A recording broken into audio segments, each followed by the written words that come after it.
bad weather. You want to survive bad weather? Unang-una, do not call it bad weather. Lahat ng weather ay likha ng Diyos. Tag-ulan, tag-init, magiang tagtuyot at tagbasa. Kaya maganda ang lahat ng panahon. Walang nililika ang Diyos sa pangit. Huwag natin sabihing masama ang panahon. Parang sinabi mong masama ang Diyos na lumikha ng panahon. Genesis 8:22, as long as the earth endures, seed time and harvest, cold and heat, summer and winter, day and night will never cease.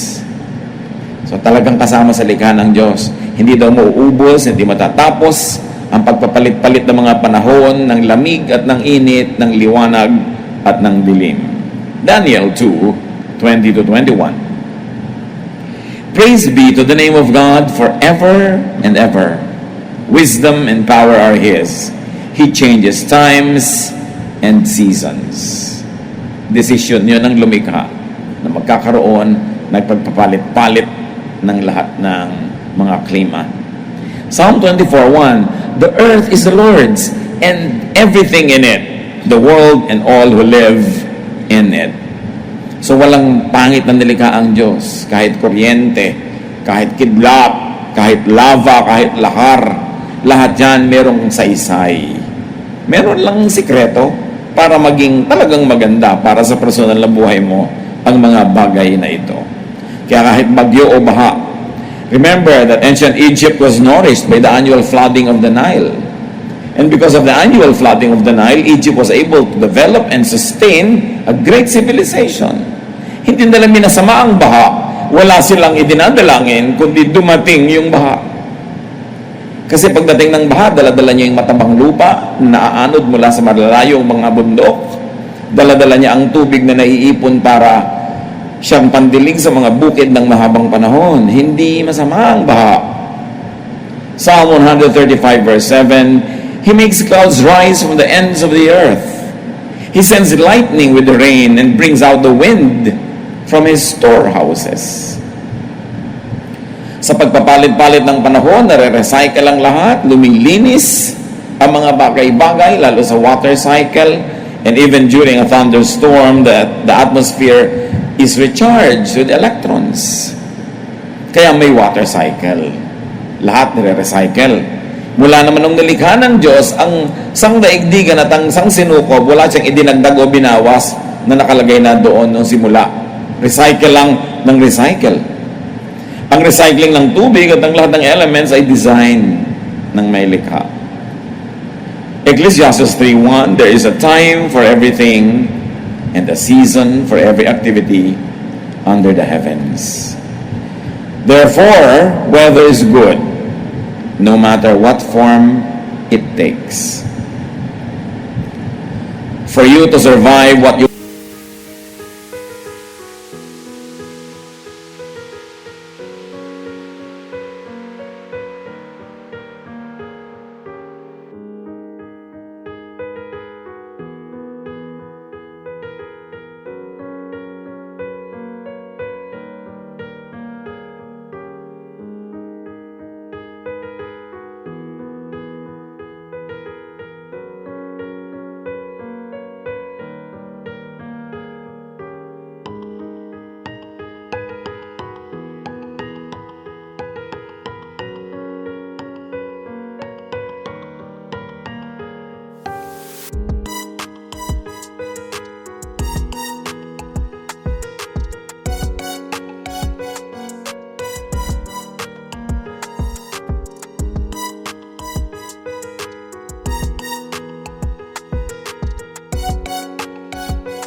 might call a bad weather, first change your attitude towards the weather.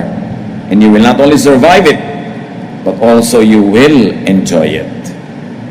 Begin by calling it more respectfully. Pwede natin masabihin na maulan ang panahon, hindi yung masama ang panahon.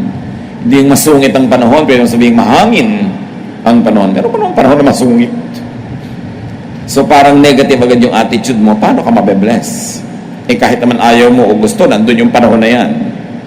Respect the weather. Yun naman ang batas ng nilikha ng Diyos, ng sang nilikha, respect. Respeto mo lahat. Respeto mo yung kuryente, huwag mong hipuin nang hindi ka mamatay. Or huwag kang tumungtong sa tubig na maaaring merong talop na kuryente. Kaya ka naman namamatay eh. Pang-energy naman yun eh, hindi pang patay. Kaya lang, nalalagay ka kuminsan sa maling lugar. Bad lang ang effect pag mali ang timing o placement ng tao. Halimbawa, babaha.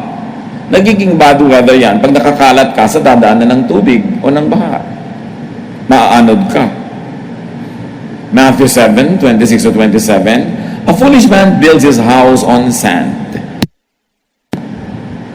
The rain came down, the streams rose, and the winds blew and beat against that house, and it fell with a great crash. Hindi naman tayo kailangan lumayo na sa Biblia mismo. Sa mga turo ng Panginoon, binibigyan na tayo ng turo how to build a house. So pag sinasabi mong it's a sin, for instance, to kill someone because you're breaking God's law, now here's Jesus' law about building houses. Might you also be able to call sin pag nagtayo ka ng bahay sa dadaanan ng baha? Kasi hindi mo ginagalang yung law, natural law. May religious law, merong moral law, merong natural law. Locate correctly. Hindi naman pinroblema ng mga ninuno natin yung mga baha na yan eh. Kasi nung araw, wala mga bahay sa tabi ng ilog. At lagi nga natin binabanggit, may bahay man nun, matataas ang silong, may mga halige, bumahaman, dumadalang yung tubig. Kasi dadaan lang naman yun eh. Kaya naman nagtatagal lang ngayon, walang madaanan kasi tinayuan na ng bahay lahat, tinambakan ng mga ilog, hinarangan ng mga drainage. Kaya ang tagal-tagal tuloy ng tubig. Nagmumukha tuloy bad yung flood. Ang actually merong bad planning ang mga tao or walang planning. Pag nasa labas ka halimbawa ng silungan, nasa labas ka ng tahanan sa oras ng bagyo at wala na't baha, magmumukha ngang bad yung weather. Kasi mababasa ka, pwede kang mapahamak. Luke 12:54, he said to the crowd, meaning the Lord, when you see a cloud rising in the west, immediately you say, it's going to rain. And it does. Ibig sabihin, may babala naman yung weather kung anong balak niyang gawin para makasilong ka. May general babala, tag-ulan, so huwag ka na magplano masyadong mga outing, mga picnic, lalo mga kasala na outdoor, kasi may babala eh. Tapos magbumukhang bad weather dahil it rained on your wedding day. Eh, pinili mo kasi tag-ulan. So, sinong may kasalanan nun? Dapat sumilong na agad kung ayaw mo mabasa. Respect time. Observe good timing. Jeremiah 8:7, even the stork in the sky knows her appointed seasons, and the dove, the swift, and the thrush observe the time of their migration. Migration of birds and fish for warmth, even for breeding. Alam ng mga salmon kung kailan sila babalik upstream, kung saan sila ipinanganak. Imagine nyo kung saan ipinanganak yung mga napisa yung itlog ng salmon na yan at naging salmon siya. Nakarating siya sa dagat, ang layo-layo ng nararating, pero pag magbibreed, bumabalik. Alam niyang balikan. Ang mga ibon, alam nila pag malapit ng lumamig, sama-sama, kawan-kawan, lumilipad sila across vast bodies of water to go to a warmer place. Mabuti pa yung mga hayop, hindi sila masyadong nalayo sa pakikiramdam at pakikisama sa nature. Yung mga tao naman ginagawa nila, they conquer nature. How can you? Or they defy nature. Many animals hibernate during winter. Dahil siyempre, kulang ang pagkain at ang ginaw-ginaw, mapapahamak lang sila sa labas. So, huhukay sila ng mga lungga sa ilalim ng lupa where the temperature more or less remains warm and constant. May mga yelo naman nasa ibabaw. And then they sleep the winter away. So they don't need a lot of energy because they don't have a lot of food and they're warm. Ang mga hayop at halaman sumasabay sa panahon. Pati mga palaka, alam nilang kailan magbe-breed pag umuulan.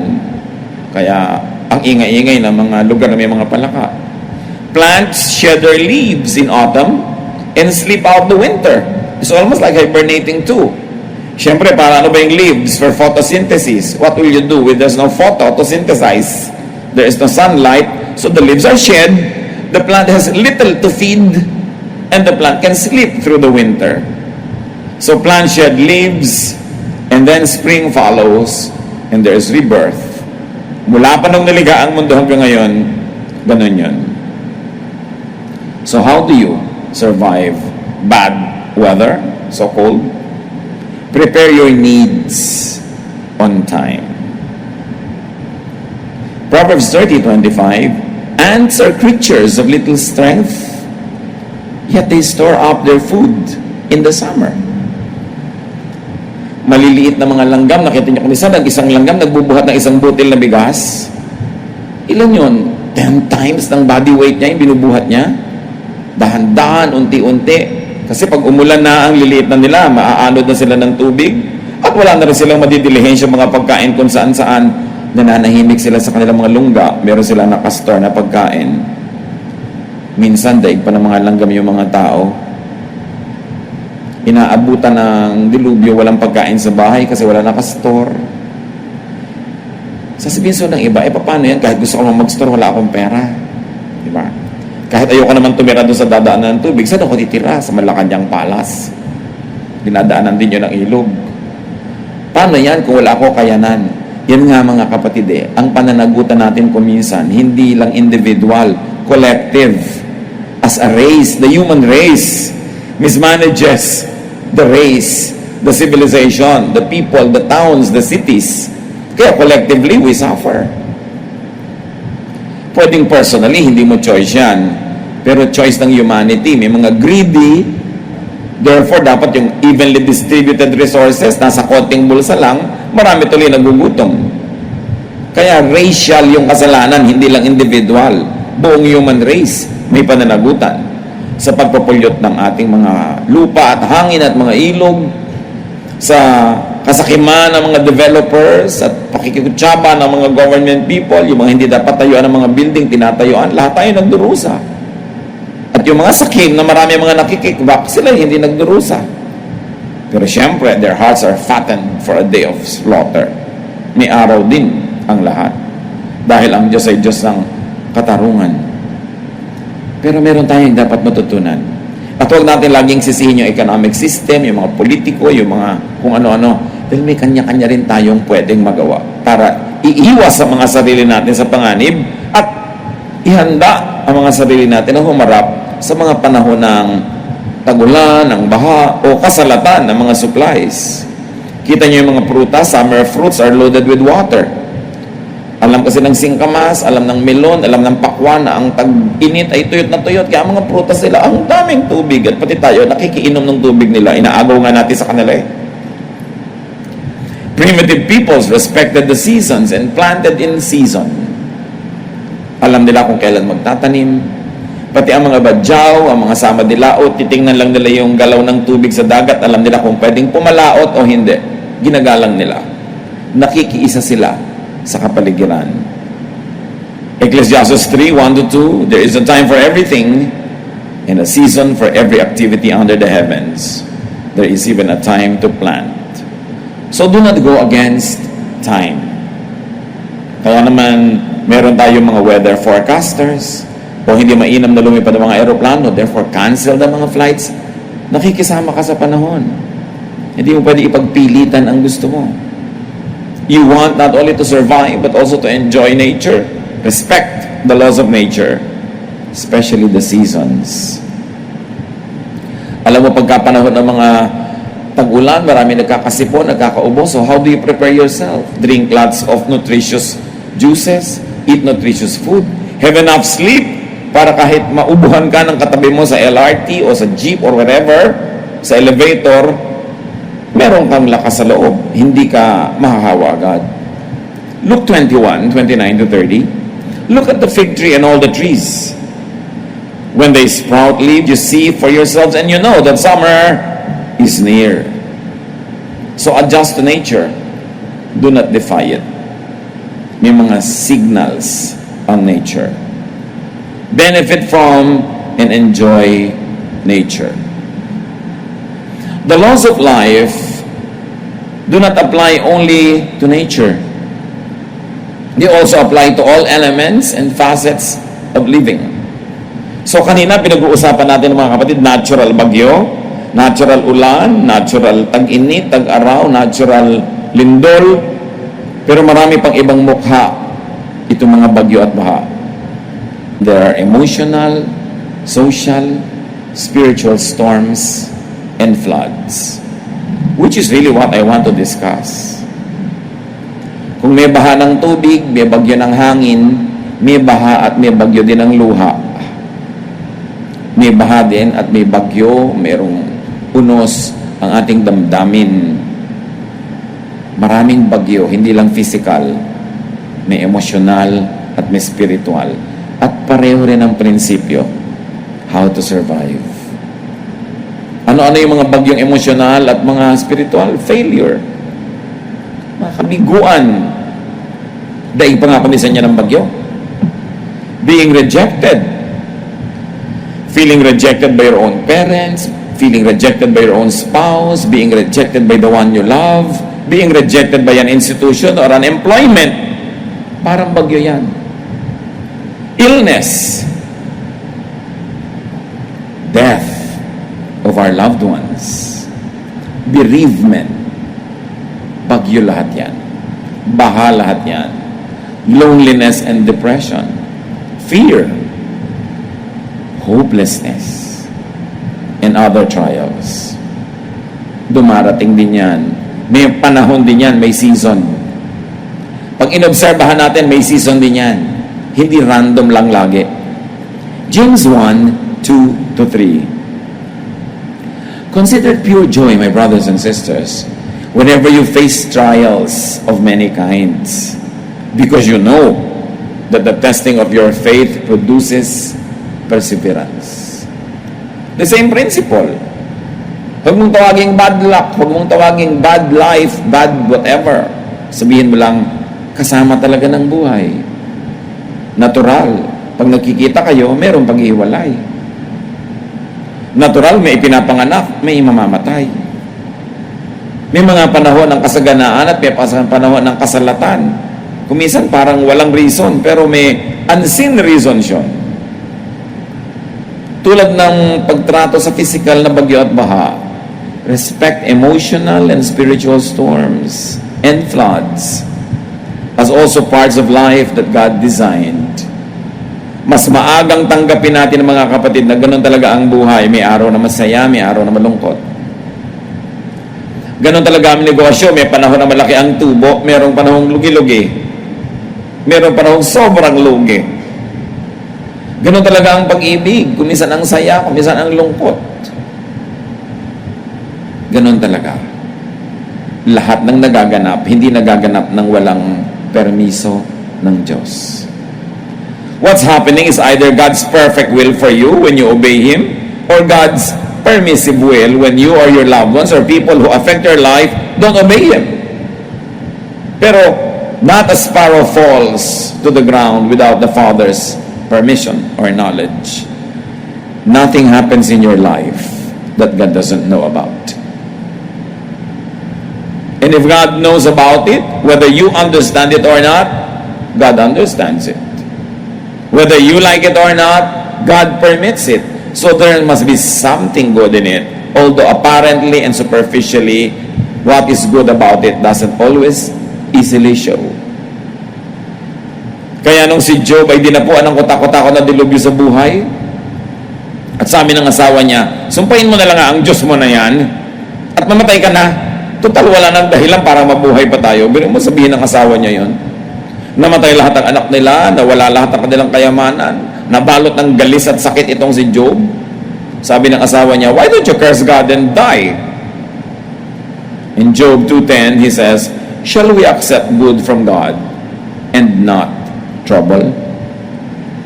Kung gaano kakandara pa na tumanggap ng pagpapala, tanggapin mo rin kung merong hindi pagpapala sa tingin mo.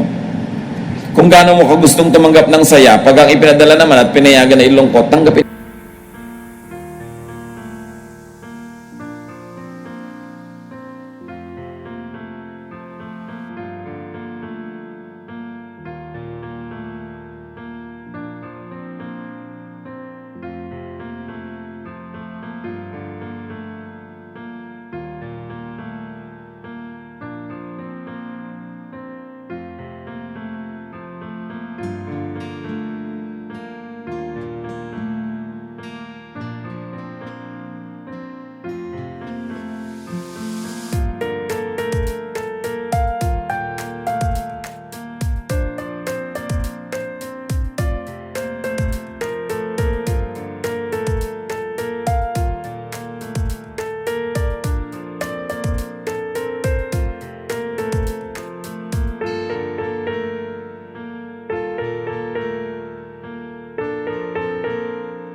mo rin.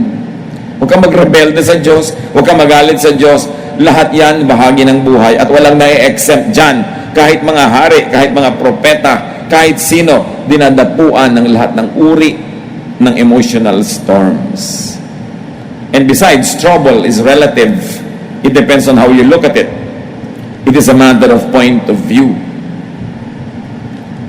Saya lang ba at walang lungkot sa buhay? Ginhawa lang ba at walang hirap? Pagsasama lang ba at walang paghihiwalay? Sa katunayan, mas masarap ang pagsasama, mas masakit ang paghihiwalay. Ganun talaga. So how do you survive these emotional and spiritual troubles? Adjust your timing and placement with regards to these natural elements of life. Adjust ka. Makiramdam ka. Job 37:6-8, God says to the snow, fall on the earth, and to the rain shower, be a mighty downpour, so that everyone he has made may know his work. He stops all people from their labor. The animals take cover, they remain in their dens. Pag sidami daw ng Diyos sa snow, maglaglagan kayong lahat ngayon. Pinaulan niya ng sobra, umulan ng todo. O di lahat daw, malalaman kung ano ang ginagawa ng Diyos at anong kaya niyang gawin. At lahat sila ititigil sa mga ginagawa nila, pati mga hayop ay magkukubli. At ano dapat ang kasunod doon? And everyone should ponder the mystery and the awesome power of the Creator. That such uncontrollable events must lead you to worship. Because they are mysterious and cannot be thoroughly measured or understood, such wonders must lead you to godliness, to a holy fear of God, and to a complete submission to His power. When times are happy, be glad. When times are sad, be sad. Huwag baligtarin. Yung iba, panahon dapat ng pagsasaya, umiimbento ng lungkot. Yung iba naman, panahon ng lungkot, pinipilit magsaya. Huwag mong labanan yung agos. Yun ang nangyayari. Kaya, Pastor, nalulungkot po ako, nakaka-guilty kasi Christian ako. Ba't ka nalulungkot? Namatay po yung asawa ko. Abnormal ka kung di ka malungkot. Natural lang yun. Napapaiyak po ako, di po ba nakakaya yun? Parang wala akong fake. Kaya nga, binigyan ng Diyos ng luha para ipatak mo. Patak mo lahat, mamaya titigil din yan. Pero habang pinipigil mo, lalo na masasabog ang yung dibdib. Bakit mo pipigilin? Kaya nga may lacrimal glands para mag-produce ng tears. And according to scientific findings, tears contain a lot of toxins. Kaya pag umiyak ka, daig mo pa nag-detox, kaya mga bagong iyak ka sa sarap ng tulog. Ang himbing, pag napaiyak. Ang Diyos ang may gawa ng lahat. So huwag pigilin. Sabi niyang Ecclesiastes, may panahong yumakap, may panahong bumitaw. So yumakap ka kung gusto mo. Kung gusto ka rin yakapin, ano? Kung ikaw lang may gustong yumakap, yakapin mo yung haligi. Kung gusto rin niya, di makipagyakapan ka. Ba't mo pinipigil? May panahon daw tumawa, may panahong malungkot, may panahong sumayaw, may panahong magluksa. Kung sabi lang ka, ride ka lang. Sumabay ka lang sa agos, huwag mong labanan. Ganun ang buhay eh.